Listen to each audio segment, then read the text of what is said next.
নমস্কার, welcome to বাঙালির স্বর। বিজেপিতে তো বেশিরভাগ লোকেরাই অশিক্ষিত, অর্ধশিক্ষিত। উনি যে বক্তব্য রাখলেন যে এদের গ্রেফতার করা উচিত, সেটি হয়নি কেন? তার মানে মুখ্যমন্ত্রীর কথার কোনো দাম নেই। পুলিশ এখনো পর্যন্ত কেন কোনো পদক্ষেপ নেয়নি? এই মুহূর্তে শ্রমিক ভট্টাচার্য এবং এই নগেন্দ্র রায়কে গ্রেফতার করা উচিত।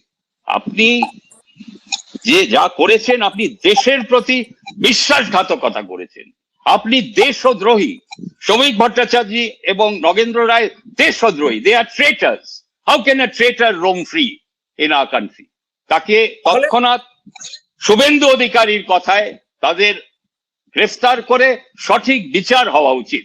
তার মানে শুভেন্দু বাবু যা বলেন তা কার্যকরী হয় না, তার কথা তো পুলিশও মান্যতা দেয় না। তাহলে কি রকম মুখ্যমন্ত্রী? যে বিজেপি তৃণমূলে কোনো পার্থক্য নেই, it is the two sides of the same coin. যুব সমাজ কিন্তু এবারে সজাগ হয়েছে, যুব সমাজ কিন্তু ছেড়ে দেবে না। তাই এই যে আজাদ হিন্দ পার্টি গঠন হতে চলেছে, এটা যুব সমাজের পার্টি, আমার দল নয়, এটি আপনার দল, সকলের দল, যুব সমাজের দল। এরা আসবে এবং এই যে মেইন স্ট্রিম রাজনৈতিক দল, যারা দুর্নীতিগ্রস্ত, যারা ভারতবর্ষকে ধ্বংস করার প্রচেষ্টা নিয়ে চলেছে, বিভাজনের রাজনীতি, সাম্প্রদায়িক রাজনীতি, ধর্মকে নিয়ে রাজনীতি, এক ধর্মকে আরেক ধর্মের সাথে লড়াই করে দেবার রাজনীতি, এক সম্প্রদায়কে আরেক সম্প্রদায়কে লড়াই করে নেওয়ার রাজনীতি, এই যে রাজবংশী এবং বাঙালিদের সাথে ঝগড়া করে দেবার রাজনীতি, এ তো প্রকাশ্যে এসে যাচ্ছে এবং এটি আর চলবে না। বাংলায় সুভাষচন্দ্র বোস একমাত্র নেতা আজকের তারিখ পর্যন্ত, যিনি সব ধর্মকে ঐক্যবদ্ধ করে ভারতীয় বলে প্রতিষ্ঠিত করেছিল। এই যে আদর্শ, এই আদর্শ যদি আজকে যুব সমাজ উদ্বুদ্ধ না হয়, এই আদর্শে যদি ভারতবাসী সেই রাস্তায় না চলতে পারে, ভারতবর্ষ খণ্ড খণ্ড হয়ে যাবে, বিভিন্ন রাজ্য আলাদা আলাদা রাষ্ট্র হয়ে যাবে।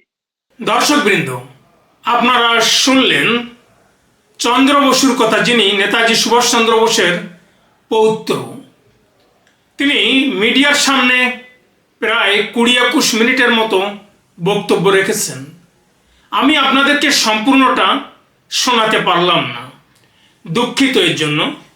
তিনি বলছেন বিজেপি অশিক্ষিত অর্ধশিক্ষিতের দল, শ্রমিক ভট্টাচার্য দেশদ্রোহী বিশ্বাসঘাতক, তার গ্রেপ্তার হওয়া উচিত।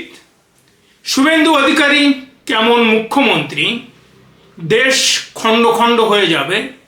Azad Hind party main stream party বলতে বিজেপিকেই বুঝিয়েছেন।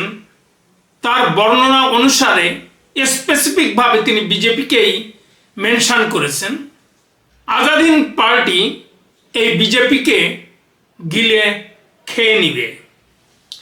এর আগে ভারতবর্ষ কেন, পশ্চিমবাংলা কেন, সারা বিশ্বে মানুষ জানে বিজেপি একটা সাম্প্রদায়িক দল। কিন্তু জ্যোতি বসু, বুদ্ধদেব ভট্টাচার্য, আজকের বিকাশ রঞ্জন ভট্টাচার্য কিংবা সুজন বাবুরা বরাবরই বলে এসেছেন বিজেপি অশিক্ষিত, অসভ্য, বর্বরের দল। শুরুটা করেছিলেন জ্যোতিবাবু। আজকে চন্দ্র বসু বিজেপিকে অশিক্ষিতের দল বলছেন, কারণ তিনি শুরুটা করেছিলেন ফরওয়ার্ড ব্লক দিয়ে। তিনি ফরওয়ার্ড ব্লক করতেন।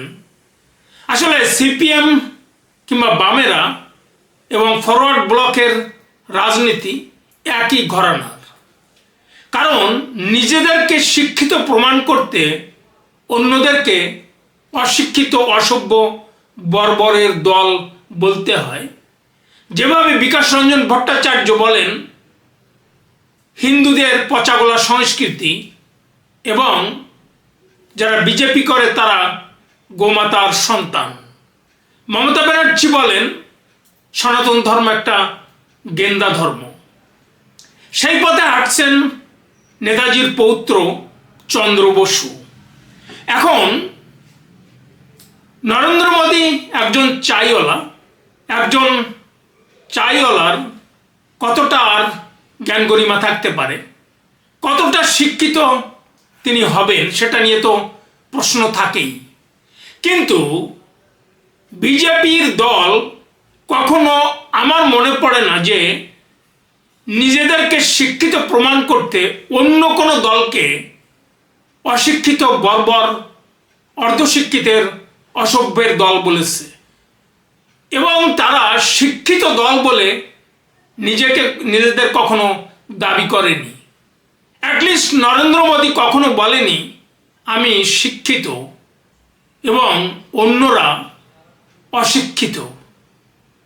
তবে হ্যাঁ, বিজেপি প্রশ্ন করেছে অন্য দলের যে পার্টি ক্যাডার তাদের হিংসার কতটা করতে পারে কিংবা তাদের বর্বরতা নিয়ে প্রশ্ন তুলেছে, কারণ মানুষের সামনে তাদের মুখোশ খোলার তারা চেষ্টা করেছে।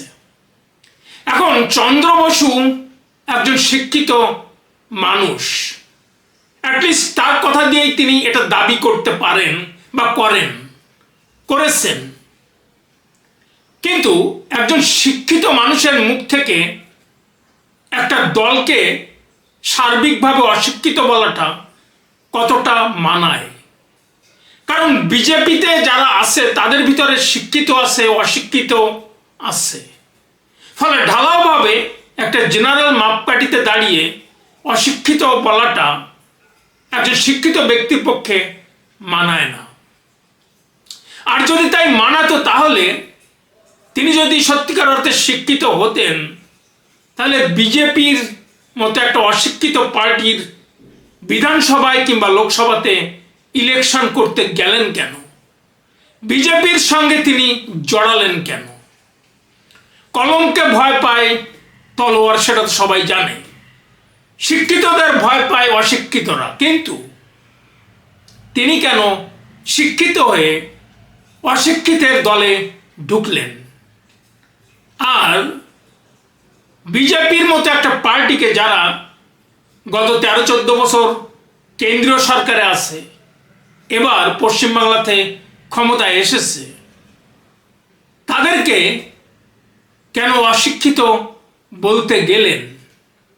তাহলে কি এটা প্রমাণ করে না যে যারা তাকে ভোট দিয়েছে, তাদের ভোট দিয়েছে সেই মানুষগুলো অশিক্ষিত? তাদের ম্যান্ডেটকে অগ্রাহ্য করা হলো অশিক্ষিত বলে। কারণ তারা যদি অশিক্ষিত না হবে তাহলে বিজেপির মতো একটা অশিক্ষিত পার্টিকে কেন তারা ভোট দিয়ে ক্ষমতায় আনবে? ফলে নেতাজি সুভাষচন্দ্র বোসের পৌত্র তার এই দ্বিচারিতার কথা মুখ ফুটে বলছেন। শ্রমিক ভট্টাচার্য একজন দেশদ্রোহী, বিশ্বাসঘাতক, তার গ্রেপ্তার হওয়া উচিত। কারণ শ্রমিক ভট্টাচার্য বলেছিলেন যে শ্যামাপদ মুখার্জির উপরে ইট মেরেছিল ফরওয়ার্ড ব্লকের গুন্ডারা, অর্থাৎ সেখানে তিনি সুভাষচন্দ্র বসুর নাম বলেননি। সত্য কথা বলেছিলেন যে এটা সত্য, মানতেই হবে যে ফরওয়ার্ড ব্লকের কিছু নেতারা শ্যামাপ্রসাদ মুখার্জির উপরে ইট ছুঁড়ে তাকে রক্তাক্ত করেছিল। এতে কোনো সন্দেহ নেই, এই ঘটনা সত্য। শ্রমিক ভট্টাচার্য সুভাষচন্দ্র বোসের নাম করেননি এবং তিনি তার বক্তব্য থেকে সরেও আসেননি। এখন যারা ইট ছুঁড়তে পারে, রক্তাক্ত করতে পারে, তারা তো গুন্ডার দলেই পড়ে। তারা তো স্বাভাবিক মানুষের মর্যাদা পাওয়ার কথা নয় তাদের। কারণ ইট ছুঁড়বে কারা? যারা অ্যান্টি সোশ্যাল, যারা অসভ্যের রাজনীতি করে, যারা বর্বর, তারাই তো ইট ছোড়ে। ফলে এই সত্যটা নেতাজি সুভাষচন্দ্র বোসের পৌত্র তিনি মেনে নিতে পারছেন না, স্বীকার করতে পারছেন না। সত্যকে স্বীকার করে নেওয়ার ভয় থেকে অস্বীকার করতে গিয়ে তিনি শ্রমিক ভট্টাচার্যকে দেশদ্রোহী বলছেন, সাথে অনন্ত মহারাজের নামটাও জুড়ে দিয়েছেন। তিনি প্রশ্ন করছেন শুভেন্দু অধিকারী আসলে কেমন মুখ্যমন্ত্রী, কারণ তিনি এখনো শ্রমিক ভট্টাচার্য কিংবা অনন্ত মহারাজকে গ্রেপ্তার করেননি। 4-5 জন অলরেডি গ্রেপ্তার করা হয়েছে নেতাজি সুভাষচন্দ্র বোসকে গালমন্দ করার জন্য। কিন্তু এরা দুজন, একজন বিজেপির রাজ্য সভাপতি এবং রাজ্যসভার সাংসদ, অনন্ত মহারাজও বিজেপির রাজ্যসভার সাংসদ, মমতা ব্যানার্জি যাকে বঙ্গবিভূষণ তিনি পদক দিয়েছিলেন, সম্মান দিয়েছিলেন। আজকে শুভেন্দু অধিকারী কেমন মুখ্যমন্ত্রী বলার অর্থ হলো এই যে পশ্চিম বাংলাতে যারা ভোট দিয়েছে তিনি ভোট দেননি, চন্দ্র বসু বিজেপিকে ভোট দেননি, কোনো মুসলিম বিজেপিকে ভোট দেয়নি, যারা দিয়েছে তারা হিন্দু। অর্থাৎ সেই একই কথা, এই হিন্দুরা যারা শুভেন্দু অধিকারীকে ভোট দিয়ে মুখ্যমন্ত্রী তৈরি করেছে তারা অশিক্ষিত, অর্ধশিক্ষিত। আসলে এই ব্যাপারটাই উনি সহ্য করতে পারছেন না। কেন বিজেপি ক্ষমতায় এলো, কেন শুভেন্দু অধিকারী মুখ্যমন্ত্রী হলেন? কারণ হিন্দুদের ভোটে হিন্দুরা কেন অশিক্ষিত হয়ে তাকে ভোট দিলেন? অর্থাৎ এই যে ম্যান্ডেট শুভেন্দু অধিকারী নিয়ে মুখ্যমন্ত্রী হয়েছেন, সেখানেও তিনি প্রশ্ন তুলে দিলেন। অর্থাৎ এই ম্যান্ডেটকে তিনি স্বীকার করতে চান না। তিনি বলছেন বিজেপি এবং তৃণমূল একই মুদ্রার এপিঠ ওপিঠ। যদি তাই হবে তাহলে হিন্দুরা সেটা বিবেচনা না করে মমতা ব্যানার্জিকে ছুঁড়ে দিয়ে কেন বিজেপিকে ক্ষমতায় আনলো? কে আসলে সঠিক, চন্দ্র বসু সঠিক নাকি পশ্চিমবাংলার যে 2,80,00,000 ভোট বিজেপি পেয়েছে, হিন্দু ভোট পেয়েছে, তারাই বেঠিক? তারাই অশিক্ষিত নাকি চন্দ্র বসু অশিক্ষিত? এর আগে একটা ভিডিও করেছিলাম চন্দ্র বসুকে নিয়ে। অনেকেই কমেন্টে লিখেছেন চন্দ্র বসু কি সত্যি নেতাজির পৌত্র, এবং কেউ প্রশ্ন করেছিলেন যে উনি যত কম কথা বলবেন ততই মঙ্গল। এরপর তিনি বলেছেন দেশ খণ্ড খণ্ড হয়ে যাবে। অর্থাৎ নেতাজির আদর্শ না মানলে, বিজেপি যদি ক্ষমতায় থাকে তাহলে দেশ খণ্ড খণ্ড হয়ে যাবে। আসলে নেতাজি সুভাষচন্দ্র বোসকে নিয়ে কোনো কথা না বলতে পারলে ভালো লাগতো, কিন্তু চন্দ্র বসু যেভাবে একের পর এক কথা বলে যাচ্ছেন, দুই একটা কথা, সামান্য একটা কথা হয়তো নেতাজিকে নিয়ে আমি বলতে চাচ্ছি। কারণ নেতাজি সুভাষচন্দ্র বোস যদি বেঁচে থাকতেন তাহলে এটা মেনে নিচ্ছি যে দেশ ভাগ হতো না। কিন্তু নেতাজি সুভাষচন্দ্র বোসকে তো ওয়ার ক্রিমিনাল সাজিয়ে ইউরোপের জেলে খুন করা হয়েছে দেশ ভাঙার জন্যই। দেশ ভাঙতে অসুবিধা হবে বিধায় গান্ধী নেহেরু তাকে ওয়ার ক্রিমিনাল বলে ইউরোপের হাতে, ব্রিটিশদের হাতে তুলে দিয়েছিলেন। তাকে খুন করা হয়েছিল শুধু দেশ ভাঙার জন্য। দেশ ভেঙেছিল বিভাজনের রাজনীতির উপরে নির্ভর করে, দ্বিজাতি তত্ত্বের উপর নির্ভর করে, ধর্মের ভিত্তিতে। সেখানেও সেই বিভাজন সাম্প্রদায়িক রাজনীতির জন্য দেশ ভেঙেছিল। নেতাজি সুভাষচন্দ্র বোস সেটা মেনে নেবেন না বিধায় গান্ধী নেহেরু তাকে সরিয়ে দিয়ে, আগেই কংগ্রেসের পার্টির সভাপতির পদ থেকে সরিয়ে দিয়ে নেহেরুকে সেখানে এনে সভাপতি করে তাকে প্রধানমন্ত্রী করা হয়েছিল। দেশ ভাঙার জন্যই তো নেতাজিকে সরে যেতে হয়েছিল। এটাই তো বাস্তবতা। এখন প্রশ্ন নেতাজির উপরে আমি আজকে করতে চাচ্ছি। 1905 সালে যখন ব্রিটিশ পূর্ববঙ্গ পশ্চিমবঙ্গ করেছিল তখন নেতাজি বেঁচে ছিলেন। সেই পূর্ববঙ্গ পশ্চিমবঙ্গ সেটাও তো ধর্মের রাজনীতির উপরে নির্ভর করে। যে ডেমার্কেশন করা হয়েছিল পূর্ববঙ্গ পশ্চিমবঙ্গ, সেটাও তো ধর্মের উপরে নির্ভর করে, ধর্মের ভিত্তিতে। যে এলাকা মুসলিম অধ্যুষিত সে এলাকা পূর্ববঙ্গ হয়েছিল, যে এলাকা হিন্দু অধ্যুষিত সেই এলাকা সেই পশ্চিমবঙ্গ। এগুলি, এই সত্যগুলি কি চন্দ্র বসু অস্বীকার করতে পারবেন? সেদিনকে কি নেতাজি সুভাষচন্দ্র বোস মেনে নিয়েছিলেন না? সেদিন তিনি জীবিত থেকে এই সত্যকে মেনে নিয়েছিলেন। আর আজকে যে ভারত ভূখণ্ড আছে, এটাকে ভাঙার জন্যই তো ব্রিটিশ স্বাধীনতা হস্তান্তর করেছিল গান্ধী নেহরুর হাতে। আজকের ভারতকে ভাঙার জন্যই, খণ্ড খণ্ড করার জন্যই নেহরু গান্ধী ব্রিটিশদের হাত থেকে স্বাধীনতা নিয়েছিল।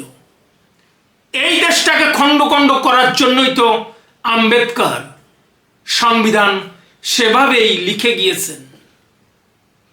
একদিকে নেহরু গান্ধী স্বাধীনতা নিয়েছিলেন ব্রিটিশদের কথা মতো দেশ ভাঙার জন্য, পরবর্তীতে 80 বছর 100 বছর পরে আম্বেদকর দেশ ভাঙার জন্য ব্রিটিশদের কথা অনুযায়ী, আমেরিকা ইউরোপের কথা অনুযায়ী সংবিধান লিখে গিয়েছেন।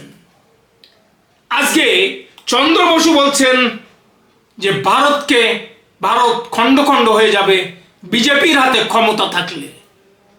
বিজেপি যেহেতু বিভাজনের রাজনীতি করে, বিজেপির জন্ম হয়নি 1947 সালে, সেদিন খণ্ড হয়েছিল ভারত শুধু বিভাজনের রাজনীতির উপরে দাঁড়িয়ে।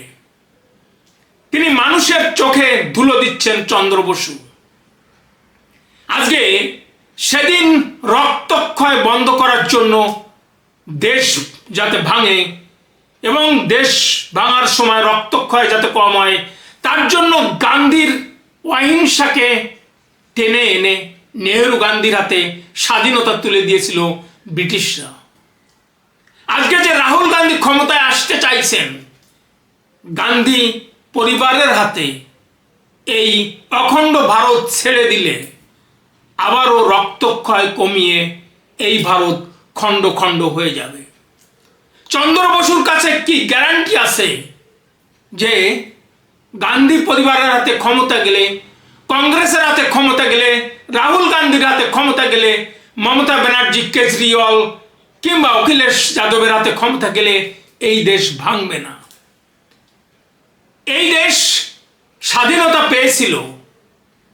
আজকে এই দেশ যদি কংগ্রেস রাহুল গান্ধীর হাতে যায়, সেই ব্রিটিশ ইউরোপ আমেরিকার উদ্দেশ্য হলো এই যে এখান থেকে হিন্দুদের মূলোৎপাটন করে এই দেশ খ্রিস্টান এবং মুসলিমদের হাতে তুলে দেওয়া।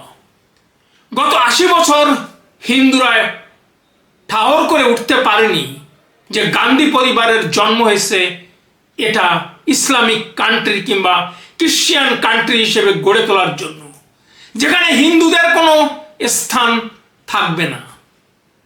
আস্তে আস্তে হিন্দুরা এখান থেকে হয় ধর্মান্তরিত হবে, না হয় এরা হারিয়ে যাবে। যেভাবে পাকিস্তান, আফগানিস্তান, বাংলাদেশ থেকে হিন্দুরা হারিয়ে গিয়েছে, কেউ তাদের কথা বলেও না, বলতেও চায় না, বরং উল্টে বলে হিন্দুরা কাপুরুষ। এবং এই নেহেরু গান্ধী যেভাবে দেশ ভেঙেছিল, ঠিক একইভাবে আজকের যারা 20 থেকে 30 কোটি খ্রিস্টান এবং মুসলিমরা সেই দিকেই এগোচ্ছে। আজকে চন্দ্র বসু বলছেন বিজেপি থাকলে খণ্ড খণ্ড হয়ে যাবে। নেতাজির আদর্শে কতজন মানুষ এই ভূভারতে আছে? আজকে 30 থেকে 40% যদি খ্রিস্টান সংখ্যালঘু কিংবা সংখ্যালঘু মুসলিম হয়, দলিতরা হয়, তাহলে তারাই বিভিন্ন স্টেটে সংখ্যা গুরু হয়ে যাবে। এখনই অনেক স্টেটেই হিন্দুরা সংখ্যালঘু এবং অনেক স্টেটই মুসলিমরা সংখ্যাগুরু হয়ে যাবে। হিন্দুদের হয়ে কথা বলার মতো কেউ থাকবে না, যেটা বিজেপি আজকে বলছে। তারপরে কি হবে? আপনাদের নিশ্চয় মনে আছে, ইন্দোনেশিয়া ভেঙে দেশ হয়েছে, সুদান ভেঙে দেশ হয়েছে, নাইজেরিয়া ভেঙে দেশ হয়েছে, সবগুলি খ্রিস্টান কান্ট্রি হয়েছে, কখনো মুসলিম কান্ট্রি হয়ে অনেক দেশ ভেঙে গিয়েছে। কিন্তু যেদিন এখানে মুসলিম অধ্যুষিত হয়ে যাবে সমগ্র ভারতে, তার আগেই যদি হিন্দুরা সংখ্যালঘু হয়ে যায়, সেদিন অনেক খ্রিশ্চান কান্ট্রি ভেঙে বেরিয়ে যাবে। শুরু হবে নর্থ ইস্ট দিয়ে, বাংলা, বিহার, ঝাড়খণ্ড বেরিয়ে যাবে মুসলিম কান্ট্রি হয়ে। চন্দ্র বসু কি ঠেকাতে পারবেন সেই দেশ ভাঙা, খণ্ড খণ্ড হয়ে যাওয়া কংগ্রেসের হাত ধরে যেটা অদূর ভবিষ্যতে ঘটতে পারে, সেটা কি তিনি আঁচ করতে পারছেন? চন্দ্র বোস কি আঁচ করতে পারছেন যে দারুল ইসলাম কিংবা দারুল হার্ব কি? আরব স্প্রিং এর পরে লাখো লাখো মুসলিম মধ্যপ্রাচ্য কিংবা আফ্রিকা ছেড়ে কেন ইউরোপে পাড়ি দিয়েছে? শত শত হাজার হাজার বাংলাদেশি ইল্লিগ্যাল ইমিগ্রেন্ট কেন বর্ডার ক্রস করে ভারতে, পশ্চিমবাংলাতে ঢুকছে? চন্দ্র বোসকে আঁচ করতে পারেন যে আজকে মাত্র 6% মুসলিম ব্রিটেনে তারা ইসলামিক স্টেট অফ ব্রিটেন গড়ার জন্য উঠে পড়ে লেগে গিয়েছে। আজকে তারা স্লোগান তুলছে যে ইংরেজরা ব্রিটেন ছেড়ে চলে যাও। তিনি কাজ করতে পারেন যে লাখো লাখো মুসলিম যারা ইউরোপে ঢুকে পড়েছে, তারা ইসলাম কায়েম করতে চেয়েছে জিহাদের নামে। সারা পৃথিবীতে তারা ইসলাম কায়েম করতে চায়। বাংলাদেশ থেকে যারা এসেছে তারাও ভারতে ইসলাম কায়েম করতে চায়। তারা দারুল হরকে দারুল ইসলামে পরিণত করতে চায়। গত 12 বছরে 20 কোটি মুসলিম ভারতে মোদি হিন্দু রাষ্ট্র করে ফেলবে এটা বুঝে ফেলেছে। কিন্তু গত 80 বছর সেই 120 কোটি হিন্দু বুঝতে পারেনি যে গান্ধী পরিবার ভারতকে ইসলামিক রাষ্ট্রে পরিণত করবে, সেটাই তাদের বড় কাজ। আজকে চন্দ্র বোস হিন্দু রাষ্ট্রের ভয় পাচ্ছেন। হিন্দুদের হাতে ক্ষমতা থাকলে চন্দ্র বোসের যত ভয়, হিন্দুদের ভয় তিনি ভীত। তিনি ইসলামকে আঁকড়ে ধরে দেশকে অখণ্ড রাখতে চান। আজকে এখানে ইসলাম যদি কায়েম হয় তাহলে ভারত অখণ্ড থাকবে, এই চিন্তায় তিনি মগ্ন। আর তাই তিনি বলছেন বিজেপির হাতে ক্ষমতা থাকলে দেশ খণ্ড খণ্ড হয়ে যাবে। আজকে 20 কোটি মুসলিম পশ্চিম বাংলা কিংবা ভারতে মিলে যারা আছে, তারা দেশের নতুন নামকরণ করে ফেলেছে। পতাকার রং, কালার কি লেখা থাকবে সেটা তারা ভেবে ফেলেছে। এদেশের জাতীয় পতাকা নতুনভাবে তারা তৈরি করবে। দেশের জাতীয় সঙ্গীত তারা নতুনভাবে তৈরি করবে, সব তারা ঠিক করে ফেলেছে। ইসলাম কায়েম হলে ইউরোপ আমেরিকা কি মেনে নিবে? কারণ চন্দ্র বসু ভাবছেন ইসলাম কায়েম হলেই এই দেশ অখণ্ড থাকবে। তখন কি ইউরোপ আমেরিকা স্থির থাকবে, নাকি তাদের পরামর্শে নাগাল্যান্ড, মিজোরাম, গোয়া এরকম আরো অনেক রাজ্য ভাগ হয়ে যাবে? দেশটা কি তখন তিনি অখণ্ড রাখতে পারবেন? চন্দ্র বোস কি ভাবছেন? নাকি তিনি চোখে ধুলো দিচ্ছেন হিন্দুদের যারা ভোট দিয়ে বিজেপিকে ক্ষমতায় এনেছে পশ্চিমবাংলা এবং কেন্দ্রে? তিনি আসলে কি চাইছেন? তিনি কি আসলে আজাদ হিন্দ পার্টির কথা বলে তিনি স্বপ্ন দেখছেন নূতনভাবে? কারণ ফরওয়ার্ড ব্লক ক্ষমতায় আসেনি। তিনি যখন ফরওয়ার্ড ব্লকে ছিলেন, লোকসভা ইলেকশন কিংবা বিধানসভার ইলেকশন করেছেন, তিনি বিধায়ক কিংবা এমপি হতে পারেননি। তৃণমূলে এসে টিকিট পাননি। তাহলে কি তিনি স্বপ্ন দেখছেন আজাদ হিন্দ পার্টির কোনো নেতা হবেন, বিধায়ক কিংবা এমপি হবেন? নাকি তিনি কংগ্রেসের কাছাকাছি যেতে চাইছেন, সত্যটা অস্বীকার করে আসলে কংগ্রেসের কাছাকাছি যেতে চাইছেন?